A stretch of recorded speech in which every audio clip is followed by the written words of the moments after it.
اللهم صل وسلم بارك على سيدنا شفيعنا حبيبنا نبينا مولانا محمد بارك وسلم. الحمد لله نحمده ونستعينه ونستغفره ونؤمن به ونتوكل عليه ونعوذ بالله من شرور أنفسنا ومن سيئات أعمالنا. من يهده الله فلا مضل له ومن يضلله فلا هادي له، ونشهد أن لا إله إلا الله وحده لا شريك له، ونشهد أن سيدنا وسندنا مولانا محمدا عبده ورسوله. أما بعد فأعوذ بالله من الشيطان الرجيم. بسم الله الرحمن الرحيم. الذين يقولون ربنا هب لنا من أزواجنا وذرياتنا قرة أعين وجعلنا للمتقين إماما. وقال رسول الله صلى الله عليه وسلم: ألا كل راع وكلكم مسؤول عن رعيته. رواه البخاري، أو كما قال عليه الصلاة والسلام. رب اشرح لي صدري ويسر لي أمري واحلل عقدة من لساني يفقه قولي.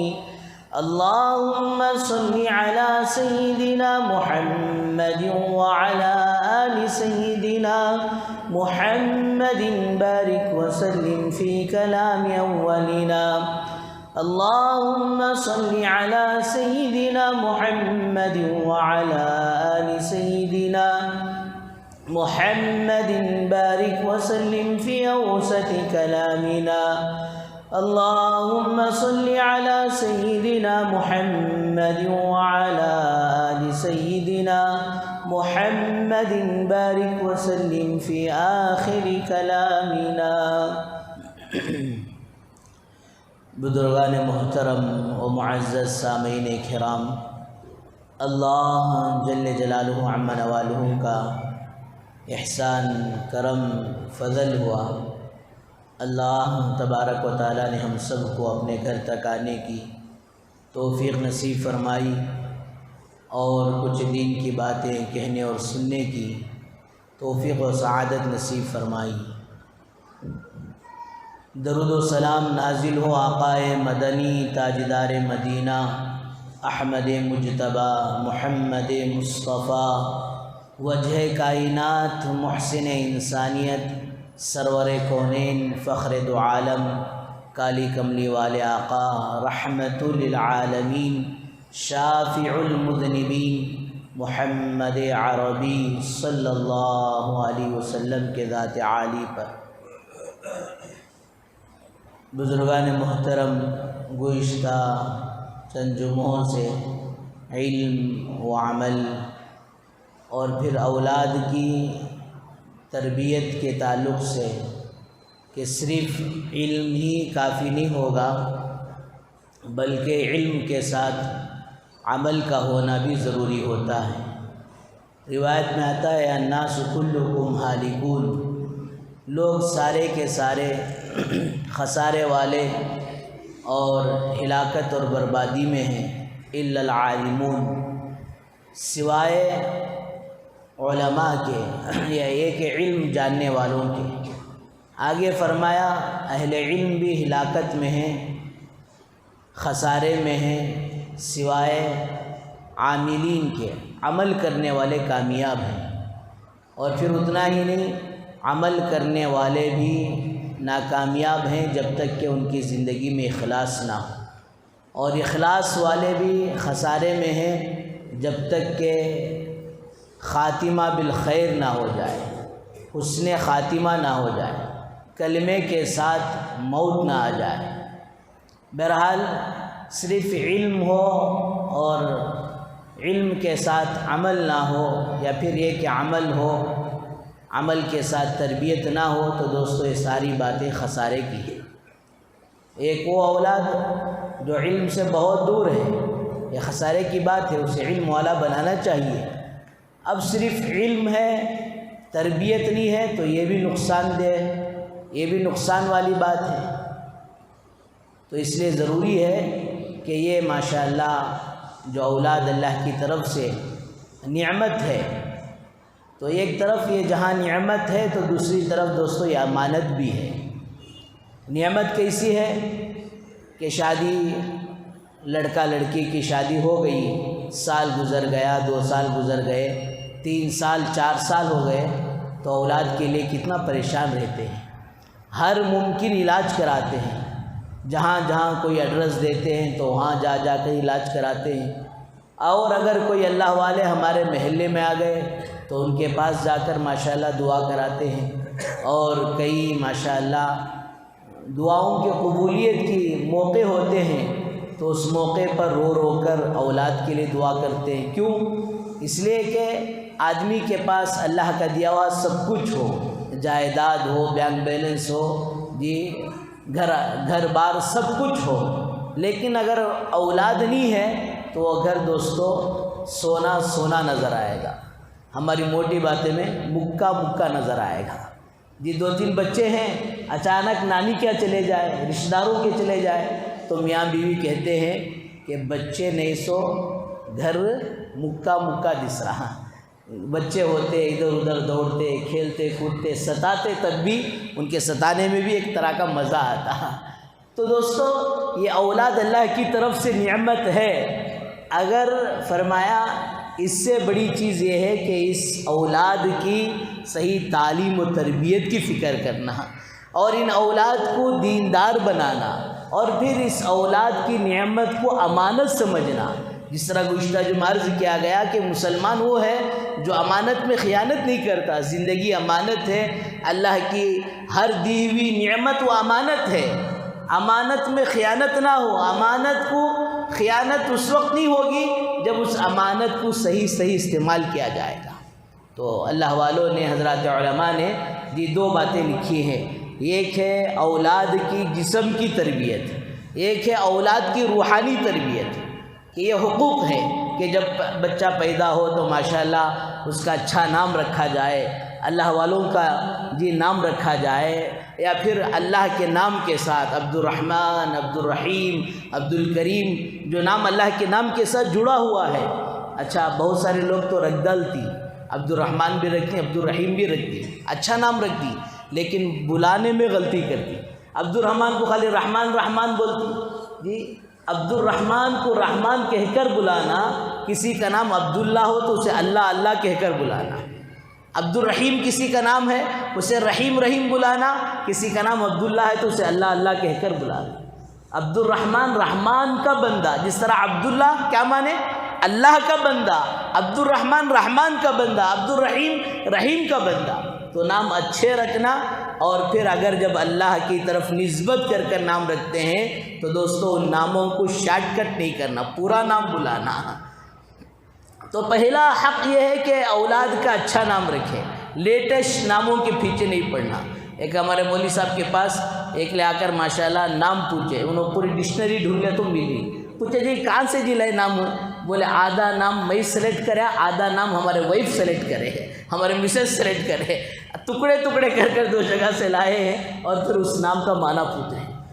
تو بہرحال بزرگوں دوستو یہ حقوق ہے کہ بچے کا پہلا حق یہ ہے کہ اسے اچھا نام رکھا جائے، اور پھر اسے اس کی صحت کا خیال رکھا جائے کہ صحت بھی اچھی ہو۔ آج کے زمانے میں اللہ حفاظت فرمائے کہ جو غذائیں چلتی ہیں، اور بچے جو عام طور پر جو چیزیں کھاتے ہیں کیمیکل ڈال کر اس چیزوں کی حفاظت کے لیے، جی وہ بہت دنوں تک محفوظ رہے، کیمیکل ڈال کر رکھا جاتا ہے، اور اسی چیزوں کو دوستوں بچوں کو کھلایا پلایا جاتا ہے۔ اچھی چیزیں کھلاؤ، اللہ نے فرمایا والتین والزیتون، جی یہ زیتون کھلاؤ، اگرچہ کہ کڑوا ہو، 3 انجیر کو کہتے ہیں، جی انجیر کھلاؤ، اللہ کی پیدا کردہ چیزوں کو کھلاؤ، لوگوں کی آرٹیفیشل چیزوں کو مت کھلاؤ۔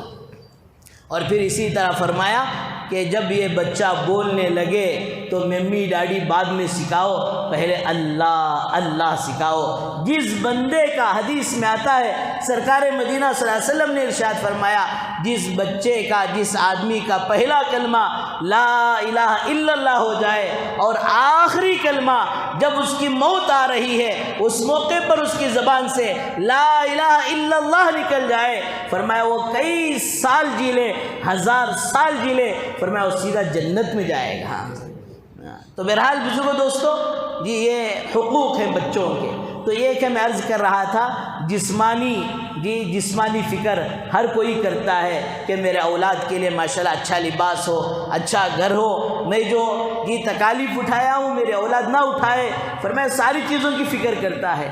دوستو یہ جسم مٹی سے بنا ہے اور اس کی غذا بھی مٹی ہے، لیکن روح یہ اللہ کی طرف سے اوپر کی چیز ہے، اور فرمایا اس کی فکر بھی اعمال کے ذریعے سے کرنا چاہیے، اس کی روح کو اچھی بنانا چاہیے۔ جسم تو ہر کوئی بنا لیتا ہے، وہ تو مٹی کا بنا ایک دن مٹی میں جا کر ختم ہو جائے گا، اصل معاملہ تو دوستو روح کا ہے۔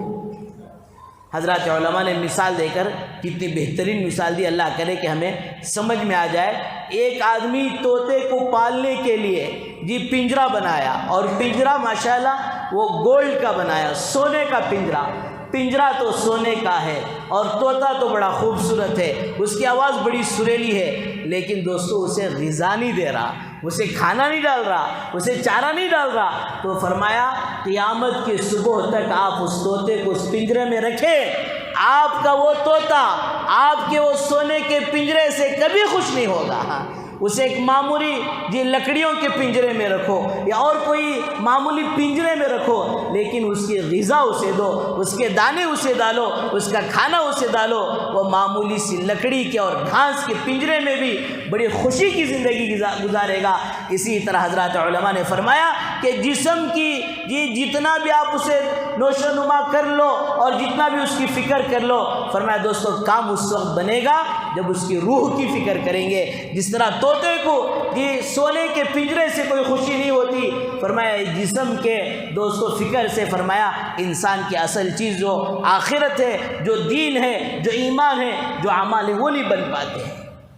بہرحال حضرات علماء نے لکھا ہے، چند آداب لکھے ہیں کہ اپنی اولاد کی تربیت کے تعلق سے پہلا ادب یہ ہے کہ اپنے بچوں کے دل میں اللہ کا خوف بٹھاؤ، اللہ کا ڈر بٹھاؤ۔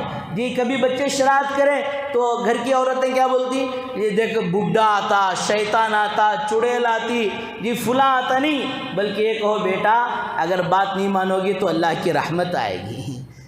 فرمایا کہ ان کو بچپن ہی سے ان کے دلوں میں اللہ کا خوف، اللہ کا ڈر، اللہ کی بڑائی، اللہ کی پکڑ، فرمایا یہ چیزیں بٹھانا چاہیے۔ جس طرح حضرت لقمان علیہ السلام نے اپنے بیٹے کی تربیت کی، اللہ تعالیٰ نے وہ نصیحتوں کو قرآن کا حصہ بنا دیا۔ 21ویں پارے میں سورہ لقمان کے نام سے پوری سورت ہے۔ علماء نے لکھا ہے ہر باپ پر ضروری ہے کہ سورہ لقمان کو پڑھے، اس کے ترجمے کو سمجھے، اور پھر اپنی اولاد کی تعلیم و تربیت کی فکر کرے۔ فرمایا بیٹا یا بنیا، اے میرے پیارے بیٹے، اے لاڈیلے، محبت میں بولتی نہیں ماں میرا چاند کا ٹکڑا، میرا جگر کا پارا، یہ اس طرح حضرت لقمان علیہ السلام کہہ رہے ہیں، یا بنیا، اے میرے لاڈیلے، انہا ان تکو مثقال حبۃ من خردل، اے میرے بیٹے ایک تنکے کے برابر جو اچھی طرح سے نظر نہیں آ رہا، اچھی طرح سے اس تنکے کو پکڑا نہیں جا رہا، اس تنکے کے برابر بھی اگر تو نے کوئی کام کیا اور اس کام کو کہاں کیا، فتکن فی صخرہ، چٹانوں کے اندر جا کر تو نے کام کیا، او فی السماوات، یا راکٹ میں اڑ کر آسمانوں میں جا کر کیا، او فی السماوات او فی الارض، یا زمین کے تہ میں چلا گیا، انڈر پاس میں چلا گیا، انڈر گراؤنڈ میں چلا گیا، زمین کے نیچے جا کر بھی بیٹا اگر تو کوئی کام کرے گا، یاتی بہ اللہ، کل قیامت کے دن اس غلطی کو، اس عمل کو، اس برائی کو، اس نیکی کو اللہ لائیں گے۔ کیوں؟ ان اللہ لطیف خبیر، یقیناً اللہ تعالیٰ بہت باریک بین ہے، کالے پہاڑ میں، کالی رات میں، کالی چونٹی کے چلنے کی دل کے دھڑکنوں کو سننے والا وہ خدا، وہ مالک، اور پھر اس کے چلنے کو بھی، اس کی دل کی دھڑکنوں کو بھی سنتا ہے اور پھر اس کے چلنے کو بھی دیکھتا ہے۔ بیٹا اس خدا سے کبھی غافل نہیں ہونا۔ یہ باپ کی ذمہ داری ہے کہ اپنے بچوں کے دلوں میں بچپن ہی سے خوف خدا پیدا کرے۔ جب بچے کے دل میں وہ اللہ کا ڈر آ جائے گا، پھر دوستو اس کی جلوت، اس کی خلوت، اس کی دن، اس کی رات، یہ پبلک میں ہو، تنہائی میں ہو، جب یہ بات اسے یاد آئے گی کہ میرے باپ نے نصیحت کی ہے کہ میرا خدا ہر جگہ دیکھنے والا ہے، تو پھر وہ گناہ کی طرف نہیں جائے گا۔ فَمَن يَعْمَلْ مِثْقَالَ ذَرَّةٍ خَيْرًا يَرَهُ وَمَن يَعْمَلْ مِثْقَالَ ذَرَّةٍ شَرًّا يَرَهُ۔ ذرہ برابر نیکی ہوگی، ذرہ برابر برائی ہوگی، تو دوستو سب کل قیامت کے دن ظاہر ہو جائے گا۔ تو پہلا ادب یہ لکھا ہے کہ اپنے بچپن سے ہی اپنے اولاد کے دلوں میں اللہ کا خوف، اللہ کا ڈر بٹھایا جائے۔ اور دوسری بات فرمائی کہ اللہ کی محبت کو بچے کے دلوں میں بٹھایا جائے۔ یہی دو باتیں ہیں، بنیادی باتیں ہیں۔ آدمی کسی خوف کی وجہ سے کوئی جو ہے فرمایا نافرمانی نہیں کرتا ہے، اور پھر فرمایا محبت کی وجہ سے فرما برداری پر اتر آتا ہے۔ جب محبت ہوتی ہے تو پھر دوستو فرما برداری کرتا ہے، اور جب خوف ہوتا ہے تو نافرمانی نہیں کرتا۔ کتنا بہترین اصول اور آداب بتائے کہ دوسرا ادب یہ ہے کہ بچپن ہی سے بچوں کے دلوں میں اللہ کی محبت بٹھائے۔ بیٹا دیکھ، اللہ وہ ہے جس نے تجھے 360 جینٹس دے کر دنیا میں بھیجا ہے۔ اس نے تجھے آنکھوں میں دیکھنے کے لیے بینائی دی، اور زبان میں بولنے کے لیے گویائی دی، کان میں سننے کی طاقت شنوائی دی۔ یہ ساری بیٹے اللہ کی طرف سے نعمتیں ہیں۔ اللہ نہ کرے کسی ایک چیز کی کمی کے ساتھ تو آ جاتا، ساری دنیا مل کر آرٹیفیشل ہاتھ تو دیتی، ساری دنیا مل کر آرٹیفیشل پاؤں تو دیتی، لیکن حقیقی ہاتھ، حقیقی پیر دینے کی ساری دنیا کی طاقت کو اور ساری دنیا کے مال خرچ کر بھی نہیں مل سکتا تھا۔ اللہ کی محبت۔ حضرت عمر بن عاص رضی اللہ عنہ فرماتے ہیں کہ جن کی زندگی میں پانچ طرح کا ذکر آ جائے گا، فرمایا اسے دنیا کی بھی آخرت کی بھی سعادت مل جائے گی۔ سکھائیں گے اپنے بچوں کو انشاءاللہ۔ بہت لمبا چوڑا آدھے گھنٹے کا کام نہیں ہے، 5 منٹ کا بھی کام نہیں ہے، اس سے بھی کم کام ہے۔ خالی بچوں کو نہیں سکھانا، ہم بھی سیکھنا، اولاد کو سکھانا، ہم بھی عمل کرنا، اولاد سے بھی عمل کرانا۔ فرمایا سب سے پہلی چیز یہ ہے کہ بیٹا جب بھی کوئی کام شروع کرے تو بسم اللہ کے ذریعے سے شروع کرے۔ کھانا کھانے کے لیے جائے، سونے کے لیے جائے، روایتوں میں آتا ہے کہ جب رات میں دروازہ بند کرتے ہی ہیں، کتنی بھی گرمی ہو، گاؤں کی طرح تو دروازے کھلے نہیں رکھتے شہر میں، فیان اے سی کا تو اندر انتظام ہوگا، دروازہ بند ہوگا۔ بیٹا دروازہ بند کرتے وقت بسم اللہ کہہ کر بند کر، شیطان گھر سے نکل جائیں گے۔ چلو بھئی اس گھر میں جگہ نہیں ہے، اگر بسم اللہ نہیں کہا تو شیطانوں کا اڈا وہاں جم جائے گا۔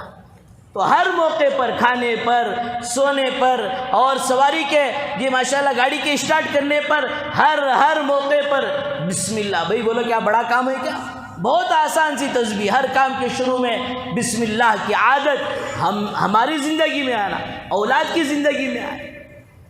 اور دوسری چیز فرمایا کہ جب بھی ماشاءاللہ ہم دوسرے چیزوں سے، دین کے اور دنیا کی چیزوں سے فارغ ہیں، ہماری زبان پر کلمہ لا الہ الا اللہ محمد رسول اللہ، لا الہ الا اللہ کی تسبیح حدیث میں آتا ہے 100 مرتبہ کوئی پڑھے تو فرمایا اس سے افضل کوئی اور دوسرا ہو ہی نہیں سکتا جب تک کہ دوسرا 100 سے زیادہ نہ پڑھ لے۔ اور فرمایا جو کلمہ لا الہ الا اللہ کا ورد رکھتے ہیں، کل قیامت کے دن اللہ ان کے چہروں کو روشن بنائیں گے۔ وجوہ یومئذ مسفرہ، ان کے چہرے بڑے روشن ہوں گے۔ یہ تو دوستو آخرت میں، بلکہ ذکر کا اہتمام کرنے والوں کے چہرے تو اللہ پاک دنیا میں بھی روشن کر دیں۔ پہلی چیز بسم اللہ، اور دوسری چیز فرمایا لا الہ الا اللہ، چلتے پھرتے اٹھتے بیٹھتے کلمے کا ذکر۔ اور سب سے بڑا فائدہ یہ ہے کہ دوستو لا الہ الا اللہ کے ذریعے سے اللہ دلوں کی گندگیوں کو دور کرتے ہیں۔ اور دوسری بات یہ ہے کہ اب جو لا الہ الا اللہ کی ورد کی عادت بن جائے گی، موت آئے گی تو فرمایا زبان پر بھی کلمہ جاری ہوگا۔ اور تیسری چیز فرمایا کہ اپنے اولاد کو سکھاؤ، خود سیکھو۔ یہ صرف اولاد کے لیے نہیں، اپنے لیے بھی ہے۔ جب بھی کوئی نعمت ملے تو کہو الحمدللہ۔ جمعہ کا دن گھر کو جاتی تو ماشاءاللہ دوسرے چیزوں میں جمعہ کو عید المؤمنین یاد نہیں آیا تو بھی کس پر یاد آتا ہے؟ کھانے پر ضرور یاد آتا ہے۔ بریانی پک کر ہی رہتی ہے، خشکا خورمہ پک کر ہی رہتا ہے۔ کھاؤ تو کھانے کے بعد زبان سے کہو الحمدللہ، اللہ نے نعمت کھلائی ہے۔ کہ آج کے اس دن میں دنیا میں ایسے ممالک نہیں ہیں جہاں لوگ حالات سے پریشانیوں سے گزر رہے ہیں۔ کوئی تو ایک ملک ایسا ہوگا جہاں لوگ دوستو حالات اور پریشانیوں سے گزر رہے ہیں، کھانا بھی سکون سے نصیب نہیں ہو رہا۔ اللہ نے دسترخوان پر بٹھا کر کسی کے در پر بھیک مانگے بغیر عزت کے ساتھ ماشاءاللہ کھانا کھلا رہا ہے، تو اس کھانے پر الحمدللہ۔ جب بھی نعمت حاصل ہو، اولاد کو دیکھو تو کہو الحمدللہ، بیوی کو دیکھو تو کہو الحمدللہ، بینک بیلنس کو دیکھو تو کہو الحمدللہ۔ رات میں سونے جاؤ تو تھوڑی دیر کے لیے یاد کرو اللہ آج کا دن گزرا، نہ پیٹ کا درد، نہ سر کا درد، نہ کوئی حادثہ اور نہ کوئی پریشانی، اللہ آج کا دن عافیت سے گزرا، کہو زبان سے الحمدللہ۔ اب دوستو ہم دنیا میں ہیں، کوئی نہ کوئی چیز کبھی لگ جاتی ہے، اگر کوئی غم لگ جائے تو اس موقع پر کہا جائے انا للہ۔ حضرت عائشہ رضی اللہ عنہ فرماتی ہیں سرکار مدینہ صلی اللہ علیہ وسلم نے ارشاد فرمایا ایمان والے کو چھوٹی سی چھوٹی تکلیف پر اگر انا للہ پڑھتا ہے اس پر بھی اجر و ثواب ملتا ہے۔ یہاں تک کہ ایک جوب میں ماشاءاللہ لیفٹ کے جوب میں پیسے رکھ کر گئے کسی کام سے، جا کر ریٹ میں ڈالے، پیسے نہیں، ہارٹ بیٹ زور ہو گئے، ارے کیا ہوگا، کٹا کہاں گر گیا؟ پھر یاد آیا کہ بعد میں لیفٹ کے جوب میں رکھا تھا، یہ چھوٹی پریشانی آئی گئی بھول گا، اس پر جب انا للہ پڑھتا ہے تب بھی دوستو اجر ملتا ہے۔ تو چوتھی بات، جب بھی کوئی پریشانی مصیبت آئے تو فرمایا انا للہ، اور پانچواں ذکر فرمایا جب بھی کوئی گناہ ہو جائے تو فوراً استغفر اللہ۔ حضرت عمر بن عاص رضی اللہ عنہ کہتے ہیں سرکار دو عالم صلی اللہ علیہ وسلم نے ارشاد فرمایا یہ 5 طرح کے ذکر جس کی زندگی میں آ جائے کوئی مشکل کام نہیں ہے، آج ارادہ کر کر اٹھو کہ حضرت عمر بن عاص رضی اللہ عنہ صحابی رسول اللہ کے نبی صلی اللہ علیہ وسلم کے واسطے سے یہ جو حدیث بیان کر رہے ہیں، آج کے بعد سے انشاءاللہ اس پر بھرپور عمل کروں گا۔ کیوں بھی کریں گے انشاءاللہ؟ سیکھنا سکھانا، عمل کرنا اور اپنے اہل و عیال سے عمل کرانا، فرمایا اس کی دنیا بھی سعادت والی بنے گی، اچھی بنے گی، اس کی آخرت بھی اچھی بنے گی۔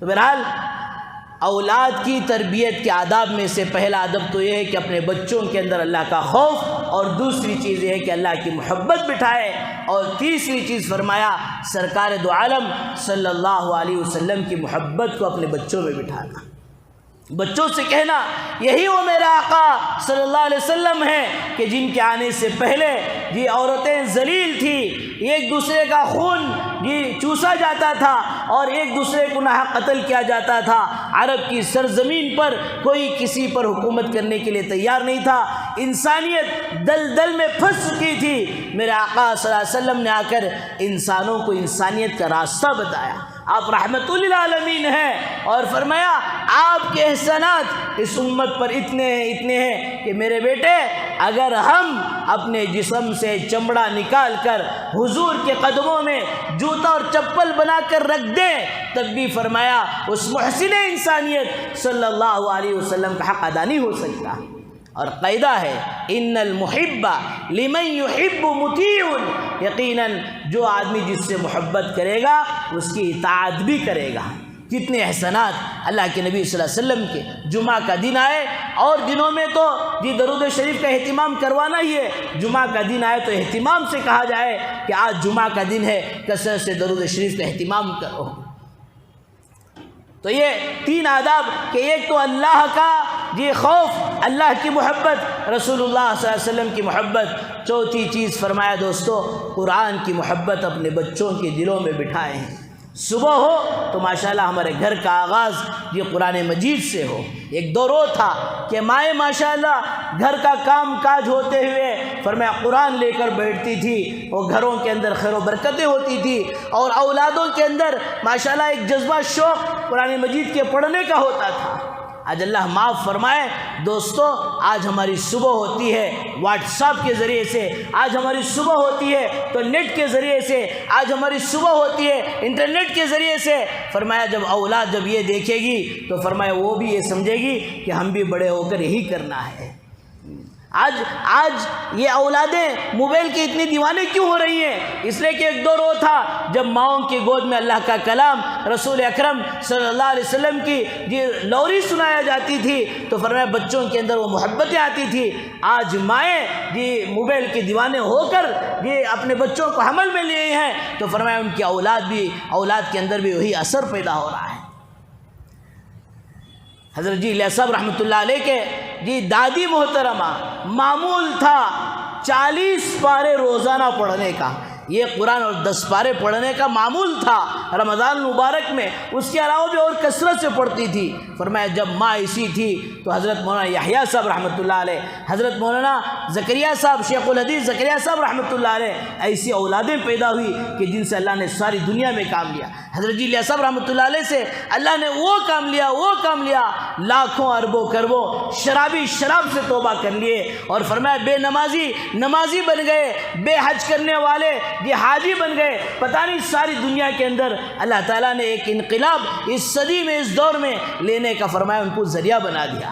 جب مائیں ایسی تھی تو پھر دوستوں بچے ایسے ہوتے تھے۔ ابن جوزی رحمۃ اللہ علیہ نے لکھا ہے صفت الصفا میں، حضرت صالح رحمۃ اللہ علیہ ایک ایسی ہستی گزری ہے کہ ساری رات عبادت میں گزارتی، اور اللہ تعالیٰ نے ان کو اولاد دی تھی جن کے بچوں کا نام حضرت علی تھا، حضرت حسن رحمۃ اللہ علیہما تھے۔ فرمایا باپ کا انتقال ہوا تو فرمایا بیٹے رات کے 2 حصے اور پھر ان کے اہلیہ محترمہ ایک حصہ، 3 حصے کر ساری رات عبادت میں گزارے، اور معمول تھا روزانہ تینوں مل کر 10 پارے پڑھتے۔ ان کے گھر میں روزانہ ایک قرآن مجید مکمل ہوتا تھا، اور آج ہمارے گھروں میں روز 2 GB سے لے کر 8 GB مکمل ہو رہا ہے۔ باپ 2 GB، جورو 2 GB، بچے 4 GB، 8 GB مکمل ہو رہا ہے، نیٹ ختم ہو رہا ہے، لیکن قرآن مجید اللہ معاف فرمائے رمضان کو جو گیا تو پتہ نہیں پھر یہ کب شروع ہوگا۔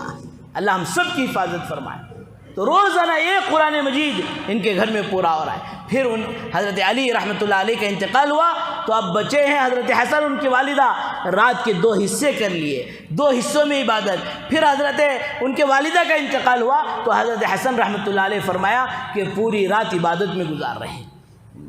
اس ہندوستان کے ایسے بادشاہ گزرے ہیں۔ حضرت بختیار کاکی رحمۃ اللہ علیہ انتقال ہو رہا تھا تو شرط رکھی کہ میرا جنازہ وہ پڑھائے جس کی کبھی تہجد قضا نہ ہوئی ہو، جس کی عصر کی سنت قضا نہ ہوئی ہو، اور پھر کبھی اس کی تکبیر اولیٰ نہ چھٹی ہو، اور وہ کسی غیر محرم پر نگاہ نہ ڈالا ہو۔ ہزاروں کا مجمع تھا، مجبور ہو کر حضرت شمس الدین التمش رحمۃ اللہ علیہ آگے بڑھے اور کہا حضرت جاتے جاتے آپ نے میرے راز کو فاش کر دیا۔ الحمدللہ جب سے میں نے عقل سنبھالی ہے تب سے میری تہجد ناگانی ہے، جب سے میں نے عقل سنبھالی ہے میرے عصر کی سنتیں نہیں چھوٹی ہے، جبکہ غیر موقدہ ہیں، نہیں پڑھے تو کوئی گناہ نہیں، پھر بھی عصر کی سنتوں کا اہتمام۔ حدیث میں آتا ہے عصر کی سنتوں کا اہتمام کرنے والے پر اللہ رحمت کا کرم کا معاملہ فرماتا ہے۔ اور پھر کبھی تکبیر اولیٰ جب امام اللہ اکبر کہے تب فوراً ان کے ساتھ ہم بھی اللہ اکبر کہنا، یہ کبھی میرا ناغہ نہیں ہوا، اور میں نے قصداً کسی عورت پر، بلکہ بعض نے تو لکھا اپنی بیوی، بیٹی، بہن، ماں، یہ 4 عورتوں کو حضرت شمس الدین التمش رحمۃ اللہ علیہ نے دیکھا تھا اور کسی دوسری عورت کو نہیں دیکھا تھا۔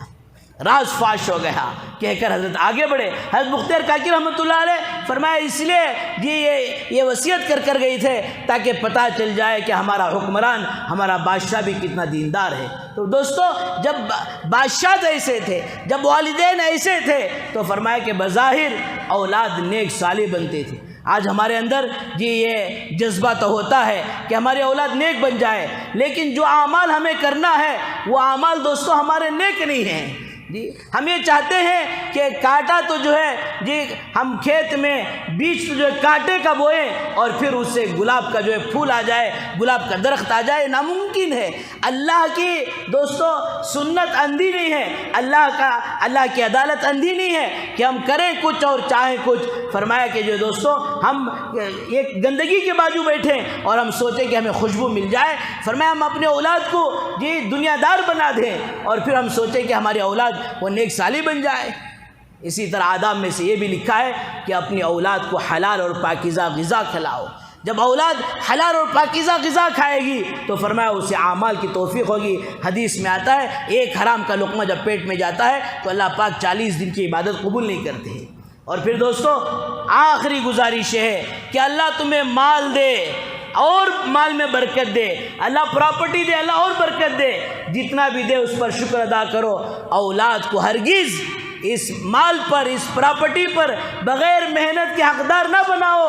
اگر بغیر محنت کے اسے مال دے دیے اور اسے پراپرٹی بتا دیے، جائیدادیں دے دیے تو دوستو وہ کبھی اس کی قدر نہیں کرے گا، اسے اللہ نہ کرے اسے کہیں غلط استعمال کرنے بیٹھے۔ اس لیے اولاد کو مشقت پر لگاؤ، اولاد کو بتاؤ کہ مشقت کیا ہوتی ہے، محنت کیا ہوتی ہے۔ جب جا کر تم مال چھوڑ کر بھی جاؤ گے تو اس مال کی قدر کرے گا۔ ورنہ جس طرح وہ مثال مشہور ہے کہ ایک نوجوان پٹا جی 2000 کی شال ہے اور 200 روپے کے شو پوچھ رہا ہے، ارے جی ماٹھی ملے یہ کیا کر رہا؟